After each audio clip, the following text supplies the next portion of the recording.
신명기 5장 7절로 10절 말씀을 통해서 우상 숭배를 버리라는 제목으로 같이 말씀의 은혜를 나누기를 원합니다. 우리 인생에 가장 귀한 결단이 있다면 그것은 하나님 아버지께로 돌아가는 것입니다. 이것은 모든 인류의 소망입니다. 아담과 하와가 범죄한 이후로 에덴 동산에서 쫓겨나고 난 이후에 아담과 하와의 가장 절대적인 소망은 다시 내가 아버지 하나님께로 돌아가리라. 다시 내가 아버지 하나님을 향하리라. 그것이 그의 절대적인 소망이었습니다. 그 누구도 하나님 앞으로 갈 수 있는 자가 없지만 하나님께서는 예수 그리스도를 통하여 하나님께로 갈 수 있는 길을 열어주시고 하나님 아버지를 만날 수 있는 방법을 성경을 통하여 우리에게 가르쳐 주셨습니다. 저는 오늘 이 시간 이 예배를 통해서 우리 모두 다가 하나님 아버지를 만나고 하나님 아버지가 주시는 놀라운 풍성한 은혜와 복 가운데 거할 수 있는 복이 있기를 바랍니다. 하나님 아버지께로 돌아가는 것, 어떻게 하면 돌아갑니까? 성경은 이와 같이 말합니다. 먼저는 너희가 예수 그리스도의 십자가를 통하여 하나님의 사랑을 발견하라는 거예요. 하나님의 사랑을 깨닫고 하나님이 나를 얼마나 많이 사랑했는지, 하나님이 나를 얼마나 존귀히 여겼는지를 깨닫는 자만이 아버지 하나님께로 돌아갈 담력이 생긴다는 것입니다. 우리가 부르는 찬양 가운데 천년이 2번 지나도 하나님의 사랑은 변함이 없다는 찬양이 있습니다. 또한 앞으로 천년이 2번 지난다 할지라도 하나님이 날 향한 사랑이 변함이 없다는 것. 예수님께서 십자가에 달려 돌아가신 지가 2000년 됐습니다. 그러나 하나님이 우리를 향한 사랑이 조금도 변함이 없습니다. 앞으로 1000년이 또 2번 지난다 할지라도 하나님이 우리를 향한 사랑이 변함이 없는 것입니다. 오늘 그 크신 사랑을 깨닫고 아버지 하나님 날 이처럼 사랑하는구나, 하나님 날 이처럼 지금 기다리고 있구나, 아버지 하나님을 더 이상 기다리게 하지 않고 하나님께로 돌아가는 은혜가 있기를 바랍니다. 하나님께로 돌아가는 것, 또 어떻게 돌아가야 됩니까? 성경 호세아 14장 1절에 보면 너희가 아버지 하나님께로 돌아오려면 말씀 갖고 돌아오라 라고 말합니다. 돌아오는 방법을 내가 말하였으니 그 말씀을 갖고 하나님께로 돌아오라는 것입니다. 그러면서 또한 말씀하실 때 호세아 14장 9절에 보면 누가 지혜가 있어 이런 일을 깨달으며 누가 총명이 있어 이런 일을 알겠느냐, 여호와의 도는 정직하니 의인이라야 그 도에 행하리라. 그러나 죄인은 그 도에 거쳐 넘어지리라. 너희가 말씀 갖고 돌아오라 말씀하시며 하나님이 이렇게 말씀합니다. 의인만이, 그러나 그 말씀을 듣고 야, 아버지 하나님께로 돌아가는 방법이 저거구나, 내가 하나님 아버지께로 돌아가야 되겠구나, 감사합니다 깨닫는데, 죄인들은 그 말씀을 들을 때 부담된다, 힘들다, 어떻게 내가 그렇게 살 수 있느냐, 그러면서 하나님의 말씀을 저버리기 시작한다는 거예요. 오늘 여기에 모인 모든 성도들이 하나님의 말씀을 들을 때 의인처럼 반응하는 은혜가 있기를 바랍니다. 어떻게 하나님 아버지께로 돌아갈 수 있습니까? 성경은 3가지로 하나님 아버지께 돌아가시는 방법을 가르쳐 줍니다. 첫 번째는 주일 성수입니다. 주일 성수가 왜 중요한가? 에스겔 20장 20절에 보면 또 나의 안식일을 거룩하게 할지어다. 이것이 나와 너희 사이의 표징이 되어 너희로 내가 여호와 너희 하나님인 줄 알게 하리라 하려노라. 여러분, 주일 성수 11조 그리고 우상 숭배 금지, 이 3가지가 아버지 하나님께로 돌아가는 것인데, 이 중에 주일 성수 우리가 지난주에 다뤘던 것입니다. 이것이 왜 중요합니까? 이것이 나와 너 사이에 너가 하나님을 믿는 백성인지 아닌지의 표징, 이게 주일 성수라는 거예요. 주일 성수. 안식일날 너가 내 앞에 나오는 것을 통하여 너가 내 백성인지 아닌지를 알기를 원한다는 거예요. 그래서 주일날 하나님께 나올 때 하나님은 우리의 하나님이 되어주시고 또한 우리는 하나님의 백성이 된다는 것입니다. 주일 성수, 이것이 하나님과 나와의 언약의 표징이라는 거예요. 언약의 표징. 그러면 우리가 생각할 때 왜 꼭 주일날만 그래야 됩니까? 내가 다른 날 하나님께 예배 드리고 주일날은 내가 좀 하고 싶은 일들을 하면 되지 않겠습니까? 그러나 그래서는 안 되는 이유가 주일날은 다른 날과 전혀 다른 날이기 때문에 그렇습니다. 성경은 이와 같이 말합니다. 창세기 2장 2절로 3절에 보면 하나님의 지으시던 일이 7째 날이 이를 때 마치니 그 지으시던 일이 다음으로 7째 날에 안식하시니라. 하나님이 7째 날을 복주사 거룩하게 하셨으니 이는 하나님이 그 창조하시며 만드시던 모든 일을 마치시고 이 날에 안식하셨음이더라. 참 놀라운 것은요, 하나님께서 6일을 창조하시는데 그 6일 어느 날도 내가 복을 주었다라는 날이 없습니다. 오직 안식일, 주일날, 이 날만 내가 거룩하게 하고 복을 주었다고 말합니다. 쉽게 말하면 6일은 복이 없는 날입니다. 오늘 이 주일날이 복이 있는 날입니다. 그래서 이 주일날 우리는 복 있는 이 날, 하나님, 복의 그런 대신 하나님 내게 복을 허락하여 주시옵소서. 그래서 주일날 주님 앞에 나서 복을 받아야 되는 것입니다. 그 복을 받아야 일주일 살 동안 복 있는 사람으로 삽니다. 나머지 날에 가서는 복을 받을 곳이 없어요. 하나님께 나와서 주일날 복 있는 날, 복 주시기로 작정한 이 날에 복을 받아야 일주일 동안 말을 해도 복 있는 말이 되는 것이고, 생각을 해도 복 있는 생각이 되는 것이고, 행동을 해도 복 있는 행동이 되는 것이고, 삶을 살아도 복 있는 삶을 살게 된다는 것입니다. 사람은요, 근원적으로 5분 앞을 내다보지 못합니다. 쉽게 말하면 사람은 배우와 측면을 볼 능력이 없습니다. 이게 원래 사람의 모습이에요. 사람은 창조된 모습 그 자체가 뭐냐면은 자기가 보는 이 평면, 정면의 평면밖에는 못 봅니다. 그래서 사람은 누구나 앞만 보고 갑니다. 그래서 자기가 생각할 때 이 앞이 안전하다 그러면 안심하고요, 이 앞이 불안하다 그러면 두려워합니다. 그런데 사실은 이 앞에만 있습니까? 환경이 아니잖아요. 내가 안 본다 그래도 환경이 존재하는 게 뭡니까? 옆에도 있고 뒤에도 있습니다. 심지어는 위에도 있고 아래도 있습니다. 사람은 이걸 못 보는 거예요. 보는 면은 한 면씩밖에 없다는 거예요. 쉽게 말하면 자기의 관심사밖에는 못 봅니다. 관심사 이외의 부분들이 우리의 지금 둘러싸이는 현실의 환경인데 그 현실의 환경을 못 본다고요. 그러니까 어떻게 됩니까? 자기가 생각할 때 안심이다라고 하지만 측면의 공격 때문에 순식간에 무너질 때 있어요. 이래서 사람은 5분 앞을 내다보지 못한다는 겁니다. 자기가 봤을 때 5분 앞이 안전했는데 그게 아니라는 거예요. 내가 못 봤던 측면에서 나를 공격했다는 거죠. 갑자기 우리 사업 잘 될 것 같다 했는데 연쇄부도를 맞고 만다는 거예요. 마찬가지지만 내 앞이 절망이다 하는데 사실은 내 옆에서 나를 돕는 일들이 진행될 수도 있다는 것입니다. 여러분, 사람은요, 자기가 지금 보는 것만 갖고서는 안 됩니다. 그 보는 것만 갖고서 사람은 살 수가 없어요. 안 보는 것들을 알아야 되는데 안 보는 것은 내가 하는 게 아니라 하나님이 주셔야 되는 것입니다. 할렐루야. 주일날 주님 앞에 나와서 하나님께 복을 받는 사람이 자기는 살아가잖아요. 그냥 사는 거예요. 자기는 그냥 말하잖아요. 자기는 그냥 생각하잖아요. 왜? 자기가 보는 면은 한 면밖에 없잖아요. 기독교인이라고 다 보는 게 아니잖아요. 기독교인이나 비기독교인이나 보는 건 똑같고요, 말하는 건 똑같고요, 생각하는 건 똑같습니다. 자기가 볼 수 있는 한 면밖에 못 본다고요. 그런데 놀라운 것은 복을 받으면, 하나님이 도와주시면 배우가 잘 되는 것이고 측면이 잘 되는 것이고 내가 모르는 세계에 하나님의 놀라운 은혜가 있기 시작하다는 것입니다. 그래서 말을 하는데 진짜 그 말이 그냥 복 있는 말이 돼버린다는 거예요. 생각을 하는데 그게 복 있는 생각이 돼버린다는 거예요. 행동하고 직장을 구하고 어디 다니는데 그것이 복 있는 행동이 되어버리고 만다는 거예요. 할렐루야. 그래서 성경은 말합니다. 너희가 주일날 복을 받으면 복 있는 사람이 되는데, 복 있는 사람이 되면, 복 있는 사람은 시편 1편에 뭐라고 말합니까? 악인의 꾀를 쫓지 않으면. 무슨 말입니까? 우리가 살 때 왜 일주일 동안 살면서 이 사람 저 사람 말 듣고 상처받고 또 사기당하고 삽니까? 이유가 뭐죠? 복이 없어서 그런 거예요. 복 있는 사람은 악인의 꾀가 왔을 때 거기에 속지 않는다는 겁니다. 자기가 능력이 있어서 아니라 복이 있으면 속지 않는다는 거예요. 죄인의 길에 서지 않으며 왜 엉뚱한 길에 서갖고 겸사겸사 다 망쳐버립니까? 복이 없어서 그렇다는 거예요. 오만한 자의 자리에 앉지 않고, 왜 자기가 하나님인 것처럼 하나님과 대등한 자리에 앉고 신앙이 왜 무너집니까? 복이 없어서 그렇다는 거예요. 여러분, 주일날 와서 예배 드린다는 게 얼마나 귀합니까? 이 시간 우리는 하나님의 복을 받는 것입니다. 이 시간 복을 받으면요, 여러분들이 살아갈 때 일주일 동안 악인의 꾀가 있을 때 그 꾀에 넘어가지 않습니다. 넘어가지 않는 지혜와 능력을 이 복 가운데 오늘 하나님이 허락하여 주시는 것입니다. 뿐만 아니라 죄인의 길에 쓰지 않는 능력을 주시고 오만한 자의 자리에 앉지 않는 권능을 허락하여 주시는 것입니다. 뿐만 아니라 오직 여호와의 율법을 즐거워하여 그 율법을 주하러 묵상하는 자로다. 여러분, 주일날 복을 받아서 하나님의 말씀 가운데 복을 받고 그 은혜를 받으면 주중에 사는 동안에 말씀이 사모가 됩니다. 또한 그 말씀을 들을 때마다 마음이 녹아버립니다. 말씀의 은혜를 받습니다. 말씀의 능력을 경험합니다. 그래서 주중 예배가 성공합니다. 왜 주중 예배가 성공하지 못하죠? 왜 새벽 예배가 실패하죠? 주일 성수가 실패했기 때문에 그렇습니다. 오늘 많은 성도들이 왜 신앙이 무너집니까? 왜 배우와 측면의 공격에서부터 이겨나가지 못합니까? 왜 말하고 행동하는 것이 다 악인의 꾀가 오면 꾀에 넘어지고 세상의 풍조에 빌리고 왜 사기당하고 왜 넘어지고 쓰러집니까? 이유가 뭡니까? 주일 성수를 온전하게 하면 주일날 하나님이 복을 주어서 복 있는 사람은 악인의 꾀를 쫓지 않고 죄인의 길에 서지 않고 오만한 자의 자리에 앉지 않게 되는데, 주일 성수의 축복을 받지 못하니까 일주일 사는 동안 여기저기 상처받고 살고 있다는 거예요. 오늘 저는 이 시간, 이 예배가 하나님께 복을 받는 시간 되기를 바랍니다.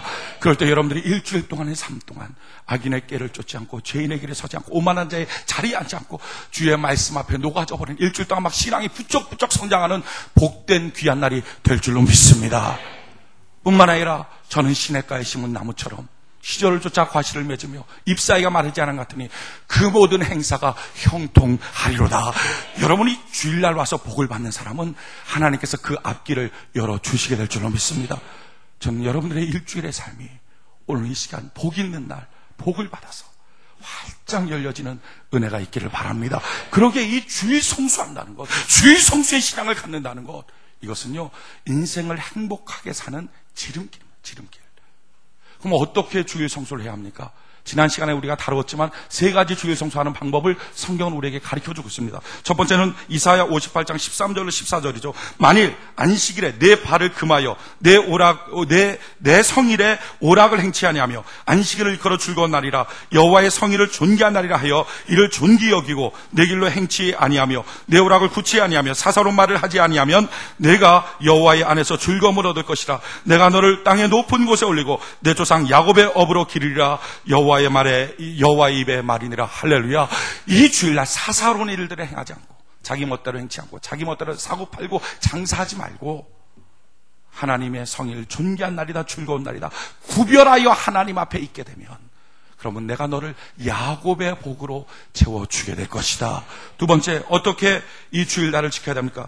느헤미야 8장 8절로 10절에 보면 하나님의 율법책을 낭독하여 그 뜻을 해석하고 백성으로 그 낭독하는 것을 다 깨닫게 하며 백성이 율법의 말씀을 듣고 다 우는지라. 총독 느헤미야와 제사장겸 학사 에스라와 백성을 가르치는 레위 사람들이 모든 백성에게 이르기를 오늘은 너희 하나님 여호와의 성일이니 슬퍼하지 말며 울지 말라 하고 느헤미야가 또 이르기를 너희는 가서 살찐 것을 먹고 단 것을 마시되 예비치 못한 자에게는 너희가 나누어 주라. 이날은 우리 주의 성일이니 근심하지 말라. 여호와를 기뻐하는 것이 너희의 힘이니라 하고. 할렐루야. 성경 뭐라고 말합니까? 어떻게 주일날을 지킵니까? 하나님의 말씀을 듣고 하나님을 기뻐하는 것. 오늘 하나님께 기뻐할 수 있는 은혜가 있기를 바랍니다. 세 번째 어떻게 지킵니까? 신명기 12장 11절로 14절에 보면 너희 하나님 여호와께서 자기 이름을 두시려고 한 곳을 택하실 그곳으로 나의 명하는 것을 모두 가지고 갈지니 곧 너희 번제와 너희 희생과 너희 11조와 너희 손의 거제와 너희가 여호와께 서원하는 모든 아름다운 서원물을 가져가고 너희와 너희 자녀와 노비와 함께 너희 하나님 여호와 앞에서 즐거워할 것이요 내 성중에 거하는 레위인과도 그리할지니 레위인은 너희 중에 분깃이나 기업이 없음이니라. 너는 가서 내게 보이는 아무 곳에서든지 번제를 드리지 말고 오직 너희의 한 지파 중에 여호와의 택하실 그곳에서 너는 번제를 드리고 또 내가 네게 명하는 모든 것을 거기서 행할지니라. 우리가 주일날 주일 성수하십시오라고 말하면 종종 이런 사람들이 있습니다. 내가 다른 교회 가서 그날 예배 드렸거든요. 성경은 말합니다. 너는 아무데나 너 눈에 보이는 데 가서 예배 드리는 것이 아니라 주일날은 너의 교회, 내 교회, 너한테 정해준 그 교회 가서 온전함으로 하나님께 번제를 드리라. 그러면 그 번제를 하나님이 받아주시게 될 것이다. 여러분, 주의 시간이에요. 주의 날입니다. 어떤 사람은 오전 예배 한 번 드리고 그냥 돌아갑니다. 그리고 나머지는 다 자기 멋대로 자기 하고 싶은 대로 오락을 즐기고 영업하고 뛰어다니고 장사하고 다닙니다.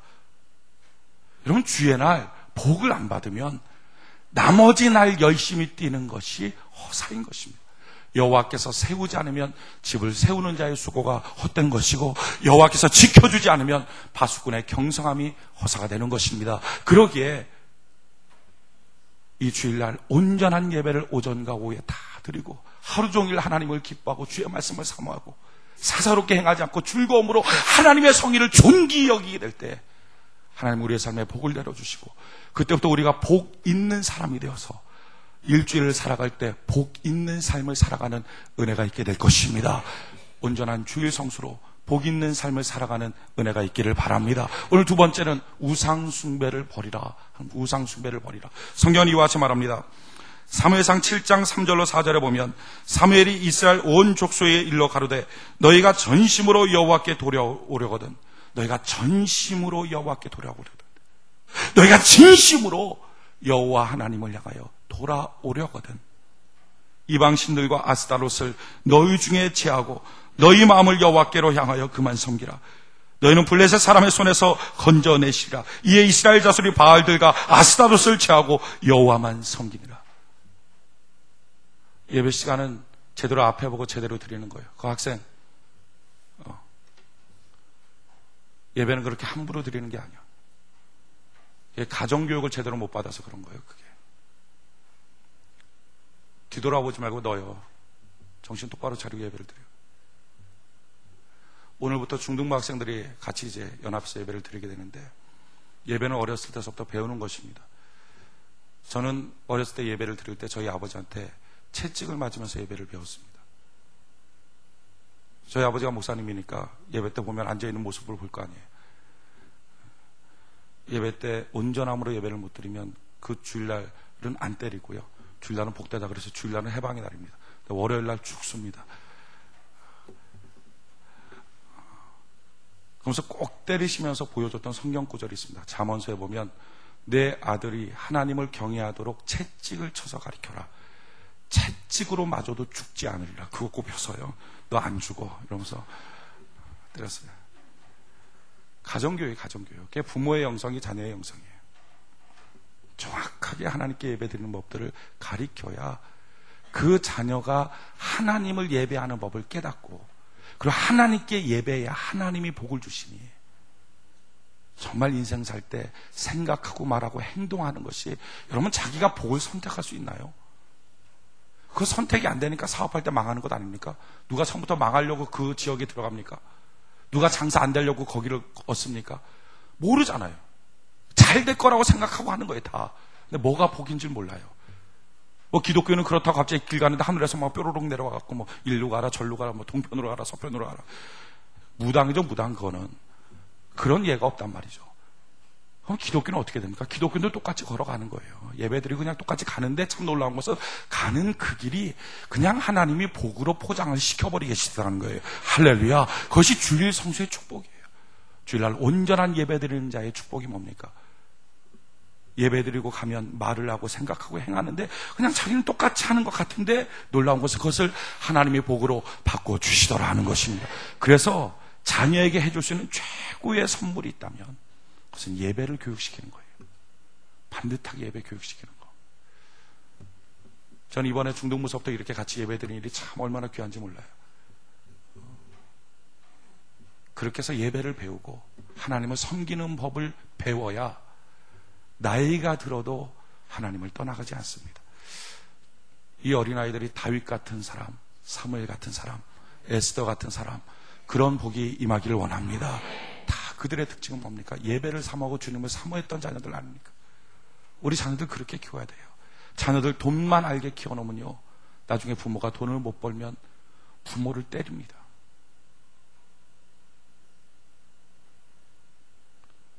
실제로 지금 이 나라에 부모 때리고 그거 자랑하는 자녀들이 있어요. 이 인간입니까? 돈만 알게 키워놓으니까 돈을 못 버는 부모는 부모도 아니라는 거예요. 여러분, 정말 반듯하게 우리 자녀들 키우고, 그러기 위해서는 여러분들 스스로도 신앙으로 하나님 안에 온전하게 서 있을 수 있는 은혜가 있기를 바랍니다. 그래서 여러분들이 하는 말이 복이 돼야 자녀가 그 복을 받지 않겠어요? 여러분들이 자녀한테 무슨 대화를 하는데 주일 성수로 주의 복을 받아야 그 말이 그 자녀에게 복이 될 거 아니에요. 복이 없으면 복 없는 말 되지 않습니까? 그럼 자녀에게 교훈을 한다고 말하는 만큼이 복 없는 거잖아요. 사업을 하겠다고 무엇인가 생각하는 것만큼이 복이 없는 걸 거 아니에요. 주일 성수 참 놀라운 복이에요. 오늘 이 주일날 나와서 주 앞에 나왔으면 제일 중요한 게 뭡니까? 전심으로 하나님께 예배드리는 것입니다. 오늘 전심으로 예배드리고 하나님 만나고 복을 받아서 일주일 복 있게 살아가는 은혜가 있기를 바랍니다. 또한 우리가 하나님 앞에 할 것, 하나님께 돌아오는 방법이 뭡니까? 너희가 우상 숭배하지 말라. 우상 숭배하지 말라. 우상 숭배를 하지 않을 때, 우상을 너희가 버리게 될 때 내가 온전히 너희를 만날 것이다. 너희가 전심으로 내게 돌아오려거든 너는 우상을 버리고 내게로 돌아오라. 참 놀라운 것은요, 이렇게 우상을 버리고 하나님께 돌아갈 때 사무엘상 7장 5절에 뭐라고 말합니까? 사무엘이 가로되 온 이스라엘은 미스바로 모이라. 내가 너희를 위하여 여호와께 기도하리라. 여러분, 우상을 버리고 이스라엘 백성들이 모였어요. 그때 어떤 역사가 있습니까? 하나님께 기도가 되기 시작했다는 거예요. 오늘날 성도들 가운데 기도가 안 되는 사람들이 많아요. 5분도 기도 못하는 사람들이 있습니다. 할 말이 없다는 거예요. 기도해도 하나님의 응답은 고사하고 자기 마음도 시원하지 않는 사람들이 있습니다. 왜 그런지 아십니까? 손에 우상이 있어서 그래요. 우상이 있는 사람은 기도에 줄기가 막힙니다. 그들이 우상을 버리고 하나님께 나올 때 기도의 문이 열렸어요. 저는 오늘 여러분들이 기도의 문이 활짝 열리는 은혜가 있기를 바랍니다. 뿐만 아니라 거기서 더 나가서 사무엘상 7장 9절로 10절에 그들이 우상을 버리고 하나님께 나갔더니 사무엘이 젖먹는 어린 양을 취하여 온전한 번제를 여호와께 드리고 이스라엘 위하여 여호와께 부르짖으며 여호와께서 응답하셨더라. 사무엘이 번제를 드릴 때 블레 사람들이 이스라엘과 싸우려 가까이 오매 그날에 여호와께서 블레 사람의 큰 우레를 발하여 그들을 어지럽게 하시니 그들이 이스라엘 앞에서 패한지라. 여러분, 지금 이스라엘 백성들은 끊임없이 블레셋의 속국으로 괴롭힘 당하고 있었습니다. 그들의 문제는 블레셋으로 어떻게 해방 나갈까, 블레셋으로 어떻게 벗어날까, 이것이 그들의 문제였어요. 근데 해결이 안 됐습니다. 근데 놀라운 것은 우상을 버리고 하나님께 번제를 드렸더니 그 번제를 드릴 때 하나님께서 큰 우레를 발하여서 블레셋 사람들을 전멸시켜 버리셨다는 것입니다. 할렐루야. 여러분, 이스라엘 백성들 하루에 2번씩 번제 드렸던 백성입니다. 물론 번제 드리자마자 곧바로 가서 우상 숭배했지만 하루에 2번씩. 그러나 그 모든 번제 앞에 하나님은 침묵하셨어요. 아무런 일도 행하지 않았어요. 근데 그들이 우상을 버리고 아버지 하나님께 나와서 하나님께 예배를 드렸더니 그 예배 한 번으로 그토록 고민하고 그토록 괴로워했던 그 문제가 한순간에 해결되더라는 것입니다. 저는 오늘 이 예배가 여러분들의 삶에 기적을 주는 능력의 예배가 되길 바랍니다. 삶의 문제를 해결해버리는 하나님의 기적의 손길이 임하기를 바랍니다. 어떻게? 우상을 버리고 하나님께 나갈 때. 뿐만 아니라 우상을 버리고 하나님께 나갔더니 사무엘상 7장 12절로 14절 계속 이어지는 말씀이에요.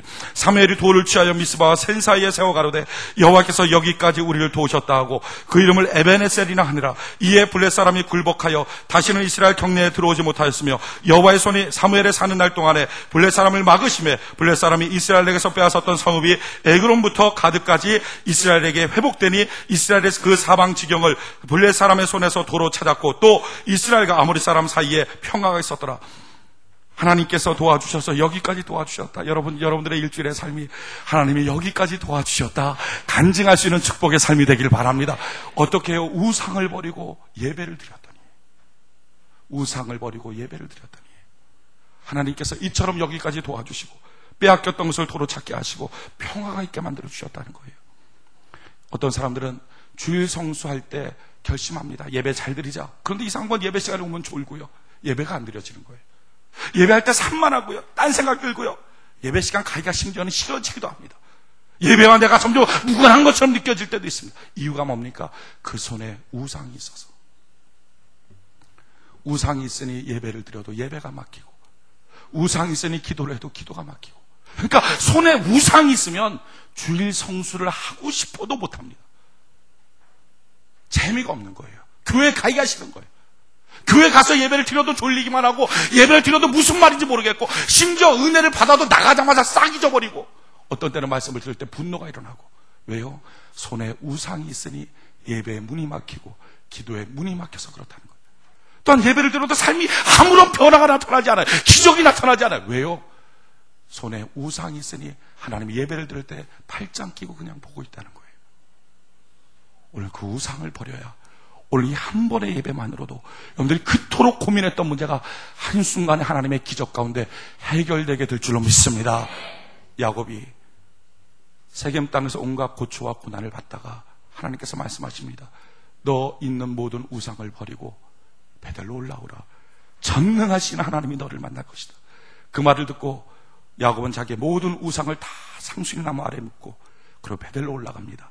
위대한 탈출, 위대한 결단을 하고 하나님께 올라갑니다. 그랬더니 그 하나님이 베델에서 그를 만나서 나는 엘샤다이 하나님, 나는 전능하신 하나님이라고 말씀합니다. 전능이란 말의 뜻이 뭡니까? 최악의 상황을 최상의 사건으로 단번에 바꿔주실 분.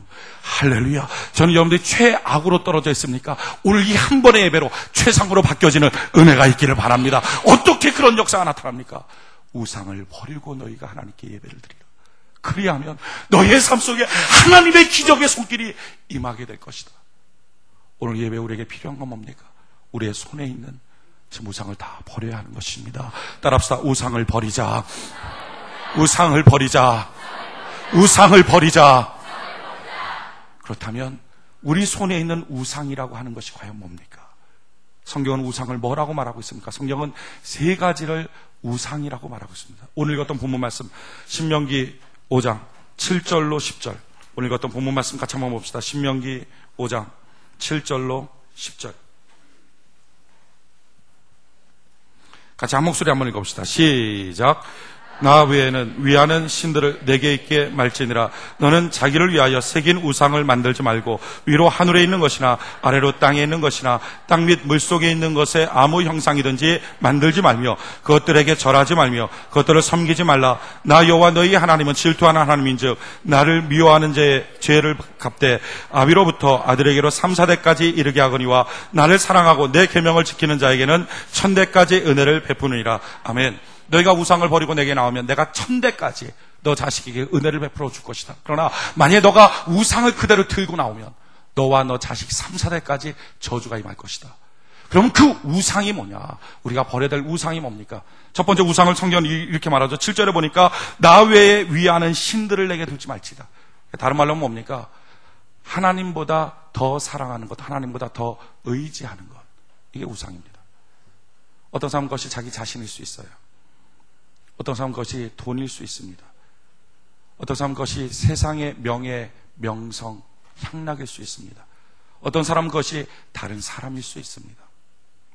하나님보다 더 사랑하고 더 귀히 여기고 더 의지하는 것, 그게 우상이에요.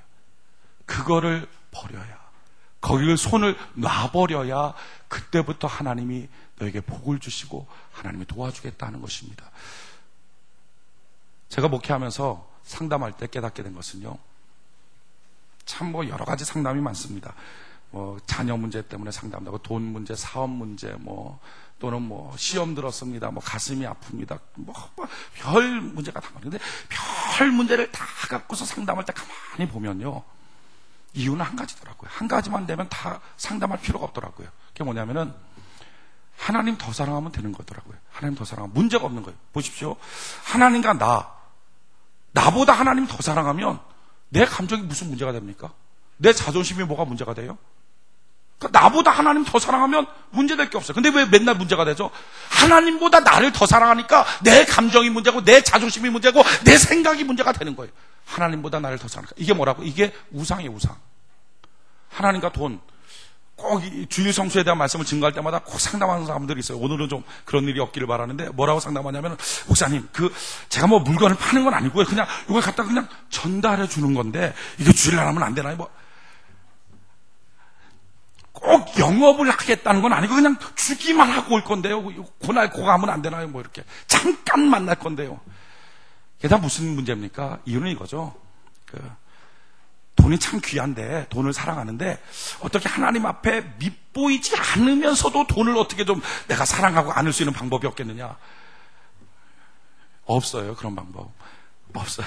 그게 우상이에요. 그게 우상. 그러니까 내가 하나님보다 돈을 더 사랑하니까 문제가 되는데, 하나님을 돈보다 더 사랑하면, 하나님을 내가 돈 갖는 것보다 훨씬 더 많이 사랑하면 고민할 게 뭐가 있어요? 결론이 너무 간단하지 않아요?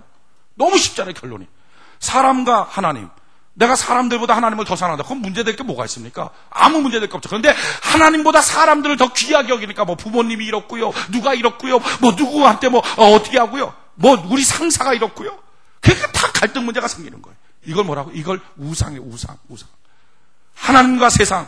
여러분, 세상보다 하나님을 더 많이 사랑하면 뭐가 문제가 되겠어요? 지식, 명성, 명예, 자리, 이런 것보다 하나님 더 사랑한다? 그건 문제될 게 없죠. 그런데 이것보다, 하나님보다 이런 것들을 더 사랑하니까 문제가 되는 거예요. 이 갈등이 생기는 거예요. 첫 번째 우상, 우리가 버려야 될 우상. 하나님보다 더 사랑하는 것. 그거 손 놔야 된다는 거예요. 이렇게 말하면 사람들이 또 이렇게 대답하는 사람이 있어요. 맞아요. 저 하나님 더 사랑해요. 근데 하나님 정말 사랑하는데, 하나님 사랑하지만 돈도 좀 있어야 되지 않겠어요? 이게 하나님 안 사랑한다는 거죠. 성경은 이와 같이 말합니다. 여호와 하나님을 경외하면 그가 재물과 영광과 생명을 주시리라. 믿습니까? 하나님이 주시는 거예요. 근데 하나님 정말 사랑하는데요, 돈도 좀 있어야 되지 않겠어요? 이거 뭡니까? 하나님 안 믿는다는 거예요. 돈 주는 하나님. 그런 하나님 없고 돈은 내가 버려야 되겠다는 거죠. 그러니까 처음부터 하나님을 안 믿는 거죠. 하나님 정말 사랑하지만 그래도 사람도 있어야 되지 않겠어요? 하나님 정말 사랑하지만 그래도 나도 좀 챙겨야 되지 않겠어요? 이거 뭡니까? 다 하나님 안 사랑한다는 얘기예요. 여러분, 하나님 사랑하면 나머지도 하나님이 책임져 주시는 것입니다. 먼저 그 나라와 그 의를 구하면 나머지 모든 것을 하나님이 우리에게 공급하여 주시는 것입니다. 우리 손에 있는 우상들, 너희가 손을 들어 기도할지라도 내가 너의 기도를 들을 수 없는 것은 너의 손에 피가 그득함이라. 욕심의 피. 하나님보다 더 많이 사랑하는 것들을 향한 그 피. 오늘 예배 때 결단하십시오. 내가 주님 한 분이면 됩니다. 하나님 나를 책임져 주시옵소서.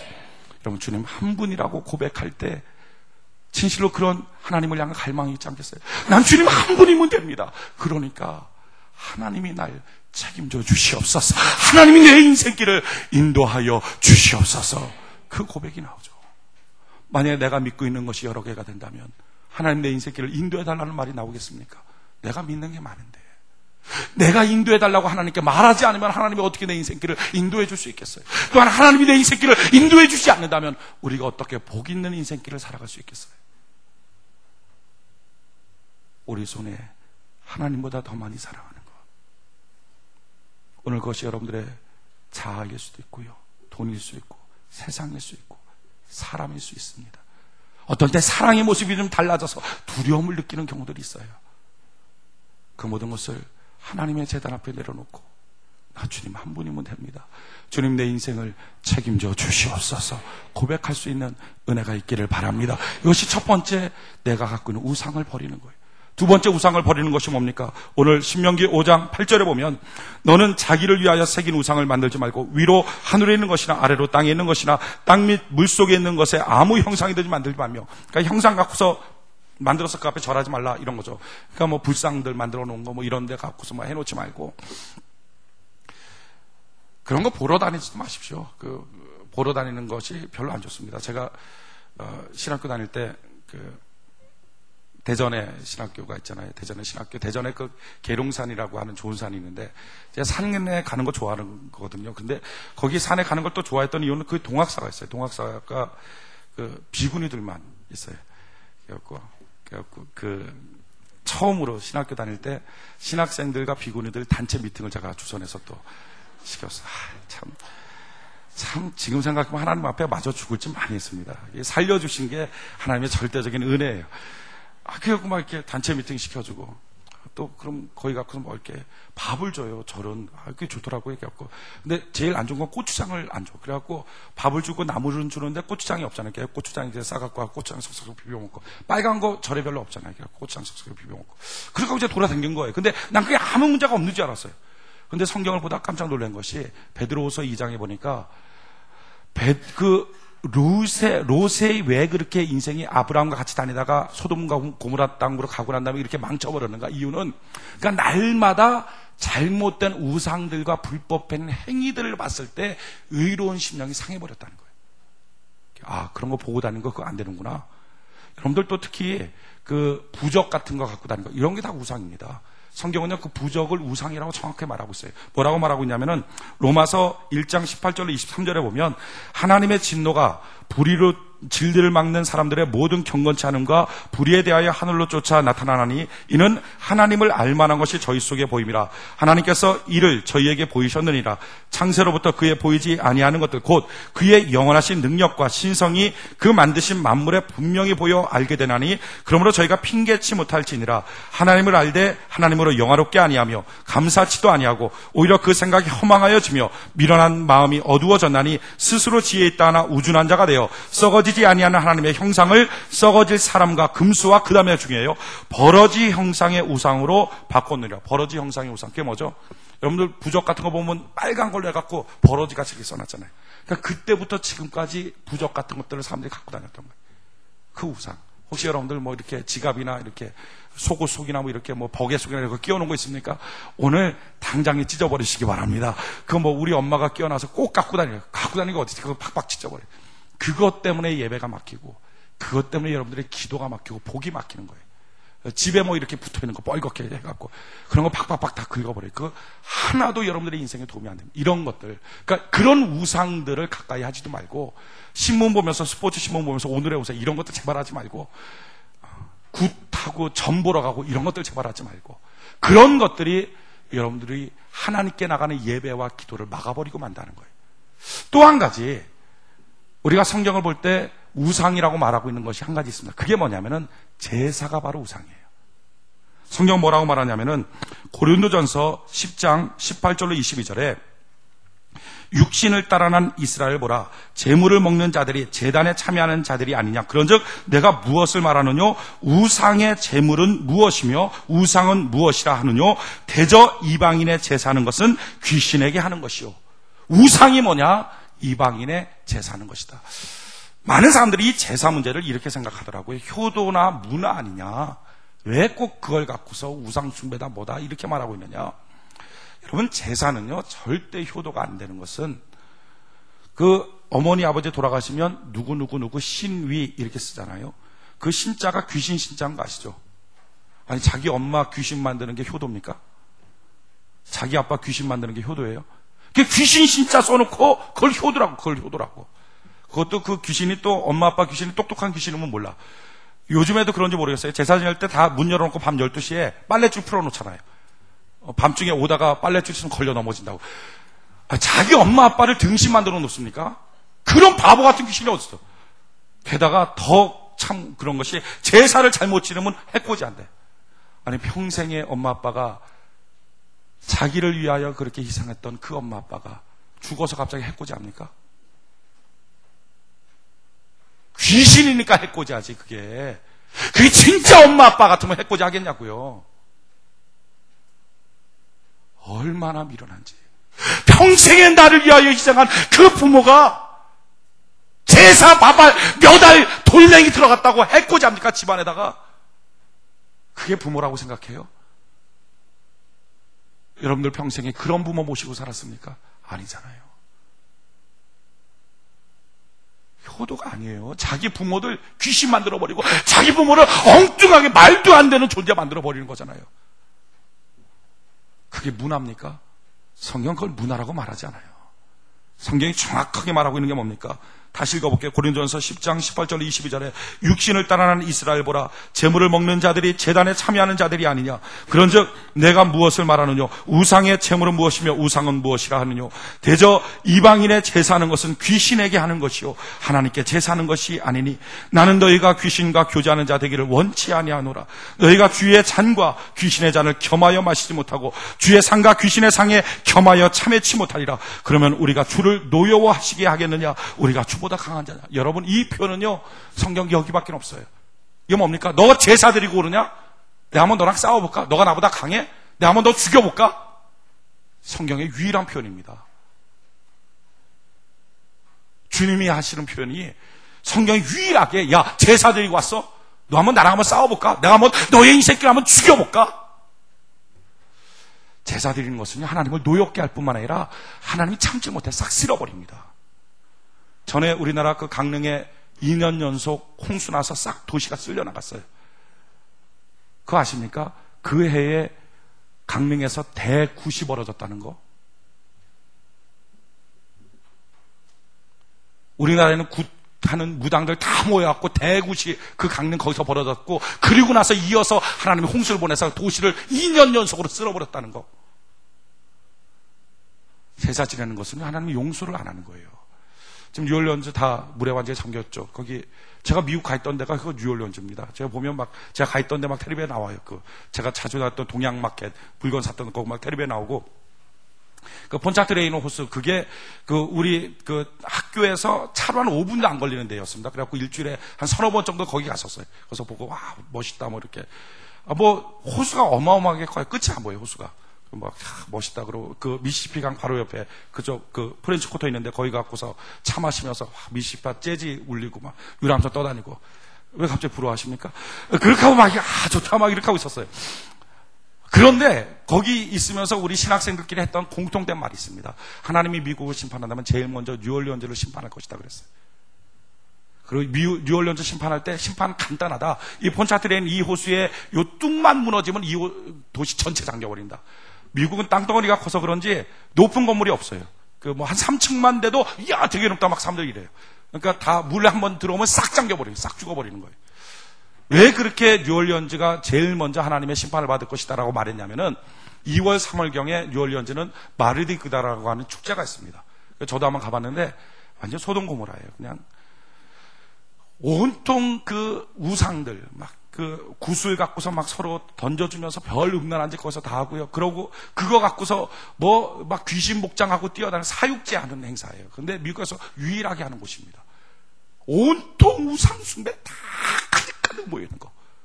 술로 도시가 쪄들어갖고 도시 이름, 시내 이름 자체가 버번 스트릿이. 술로다가 치컥치컥치컥 하는 도시. 마약하는 게 공개적으로 마약하고 동성연애가 있고 하루에 한 명씩 살인당하는 도시. 그게 뉴올리언즈입니다. 반드시 심판받는다 그랬어요. 진짜 말이 무섭더라고요. 진짜 똑같이 뚝 무너졌고 거기 심판받더라고요. 지금 25,000명 이상 죽었다 그러죠. 3만 명 넘게 간다 그래요. 여러분, 우상숭배는요, 하나님이 용납을 안 하는 겁니다. 여러분들이 생각할 때, 그럼 우상숭배하는 거 가서 절만 안 하면 되지요. 가서 형제들과 같이 어울려서 먹고 그런 건 괜찮지요. 근데 성경은 뭐라고 나오는지 아십니까? 고린도전서 10장 1절 5절에 보면, 형제들아, 너희가 알지 못하기를 내가 원치 아니하노니 우리 조상들이 다 구름 아래에 있고 바다 가운데를 지나며 모세에게 속하여 다 구름과 바다에서 침례를 받고 다 같은 신령한 식물을 먹으며 다 같은 신령한 음료를 마셨으니 이는 저희를 따르는 신령한 반석으로부터 마셨음에 그 반석은 곧 그리스도시라. 그러나 저희의 다수를 하나님이 기뻐하지 아니하신 거로 저희가 광야에서 멸망을 받았도다. 지금 뭐라고 말합니까? 구원받고 구원의 감격도 있고 성령으로 말미암아 신령한 식물도 먹고 말씀으로 은혜도 받고 성령이 충만한 체험도 있었지만, 그러나 그들이 다 천국 가는 것은 아니다. 그들 중에 멸망받는 사람도 있더라 하는 거예요. 그럼 누가 멸망받았는가? 고린도전서 10장 7절에 보면, 저희 중에 어떤 이들같이 너희는 우상 숭배하는 자가 되지 말라. 기록된 바 백성이 앉아서 먹고 마시며 일어나서 뛰논다 함과 같으니라. 우상숭배가 뭐라고요? 가서 절 안 했습니다. 그러나 먹고 마셨습니다. 거기서 뛰놀고 거기가 교제했습니다. 하나님은 똑같이 우상숭배라는 거예요. 똑같이 우상숭배. 그 자리에 가서 같이 먹고 마시고 있는 거예요. 그래서 제가 성도들한테 제사 지는 거 음식도 만들어주지 말라 그럽니다. 그걸 위해서 돈도 보내지 말라 그래요. 여러분, 귀신 성경인데 왜 돈 보냅니까? 차라리 그거 끝나고 나서 부모님들 효도하고 돈 드리고 용돈 드리고 하라고요. 가서 음식 먹고, 가서 거기서 즐기고, 음식 만들어주고, 하나님 봤을 때 그것까지 우상숭배다. 우상숭배. 시편 106편 28절로 30절에 보면, 저희가 또 바알부올과 연합하여 죽은 자에게 제사한 음식을 먹어서, 자 보십시오. 바알부올, 마귀와 연합했기에 제사 드리는 거다. 제사 지내는 행위가 뭐냐? 마귀와 연합하는 행위라는 거예요. 저희가 바알부올과 연합하여 죽은 자에게 제사한 음식 먹어서 그 행위로 주를 경록케 함을 인하여, 그렇게 음식 먹고는 절하지 않아도 가서 음식 만들어주고 음식 먹는 행위가 하나님을 경록케 함을 인하여 재앙이 그 중에 유행하였도다. 이게 뭡니까? 질병이 끊이지 않았다는 거예요. 어떤 가정에 보면 이렇게 유전 질병이 계속 있는 집이 있어요. 또는 돌아가면서 병 걸려서 심각한 병에 빠져 있는 집들이 있어요. 근데 가장 깊숙이 그 문제를 살펴보면 우상숭배, 제사와 딱 연관되어 있습니다. 병이 끝이질 않아요. 그것도 병도 아주 고약한 병들이 계속 와요. 왜? 하나님을 경록케 하는 행위라는 거예요. 가서 거기서 음식 먹고 음식 만들고 할 때 하나님이 그 질병을 끊이지 않고 그곳에 있게 하겠다. 끊이지 않고. 여러분, 우리가 버려야 될 우상이 무엇입니까? 먼저는 하나님보다 지금 더 사랑하는 것, 하나님보다 더 의지하는 것. 그것이 여러분들 자아일 수 있어요. 그것이 돈일 수 있어요. 그것이 세상일 수 있어요. 그것이 다른 사람일 수 있어요. 오늘 그것을 하나님께 맡겨드리십시오. 그리고 하나님 책임져 주시옵소서. 하나님이 훨씬 더 알뜰하게 책임져 주시게 될 것입니다. 또한 여러분들 버려야 될 우상이 뭡니까? 혹시 부적 같은 거 있습니까? 아니면 절 같은 데 가서 괜히 음식 받아 먹고 거기서 절하고 다닙니까? 그와 같은 습성 자체를 버리십시오. 또한 여러분들이 버려야 될 것이 뭡니까? 제사 지냅니까? 절은 안 해도 가서 음식 만듭니까? 음식 만드는데 돈을 지불합니까? 좀 냉정해지십시오. 그것 때문에 여러분들의 자녀 3, 4대까지 저주의 질병이 끊이지 않고 있다는 거예요. 하나님은 경록케 하는 것입니다. 하나님이 한번 싸워보겠다, 내가 한번 너희의 가정을 쓸어보겠다고 하는 것이 제사입니다. 우리 이제 돌이켜서 우리 손에 있는 우상을 다 버리고 오직 여호와 하나님 한 분만을 섬길 수 있는 은혜가 있기를 바랍니다. 이 우상 문제는요, 제가 목회하면서 깨달은 한 가지는요, 한 번만 크게 싸우면 다시는 안 싸우더라고요. 한 번만. 정말 죽을 각오를 갖고 한 번만 크게 대차게 한번 딱 싸우고 나면 그 다음부터는 안 싸우더라고요. 근데 싸울 때 지지부진하게 싸우니까 몸 아파서 못 갈 것 같아 이렇게 핑계대고 안 돼 모르겠어 그냥 밖에 있으면 안 될까 돈만 주고 이번에 끝낼까 이렇게 뭔가 자꾸 타협을 하려고 하다 보니까 계속 매년 끌려가는 매년 문제가 끊이질 않아. 근데 한번 기도하고 정말 목숨 걸고 내가 좀 지킨다. 나의 예배를 지키겠다. 주일날마다 가서 예배 드릴 때 이 제사 지내는 것 때문에 예배의 문이 막히고 기도의 문이 막힌다면 이게 얼마나 비극입니까? 그러면 사는 게 좀 더 복이 없을 텐데, 생각하고 말하는 게 복이 없을 텐데. 여러분, 성경이 이렇게 명확하게 나와 있는 것인데 왜 어기고 여러분들의 고집대로 살려고 하십니까? 하나님의 말씀에 이렇게 명확하게 기록되어 있는데 왜 여러분은 쓸데없는 자기의 고집과 죄악의 습성대로 살려고 하십니까? 이론적으로도 맞지 않고 신앙적으로도 맞지 않잖아요. 그것은 부모를 공경하고 사랑하는 비결도 아니잖아요. 주 안에서 너희 부모를 공경하라. 이것이 기독교 원리 아닙니까? 살아계실 때 잘 섬기십시오. 공경하십시오. 그것이 옳은 것입니다. 여러분, 이 땅에 살 때 다른 우리의 손에 있는 우상들 다 버리고 오직 마음을 다하고 힘을 다하고 뜻을 다하여 하나님 한 분만을 사랑할 수 있는 은혜가 있기를 바랍니다. 우리에게 필요한 건 오직 한 가지. 이런 고백까지면 됩니다. 어린 양 찬양하리. 내 평생 그 하나로 충분해요. 여러분들 마음속에는 여러 가지 붙잡고 싶은 것들 한번 내려놓으십시오. 내 평생 주님 찬양하고 내 평생 주님 사랑하고 내 평생 주님을 높이는 것으로 난 충분해요. 그 고백을 갖고 있을 때 우상의 시험이 여러분들 틈타지 않을 것이고 뿐만 아니라 그 고백 갖고 있는 사람을 하나님 아버지가 왜 책임져 주지 않겠어요? 저는 여러분들의 인생을 여러분이 책임지는 자가 아니라 하나님이 책임져 주는 복된 삶을 사는 은혜가 있기를 바랍니다. 우리 같이 하나님께 찬양 올려드립시다. 내 평생 주님 찬양해요.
함께 두 손 높이 들고 우리의 낯빛을 주를 향하여 들고,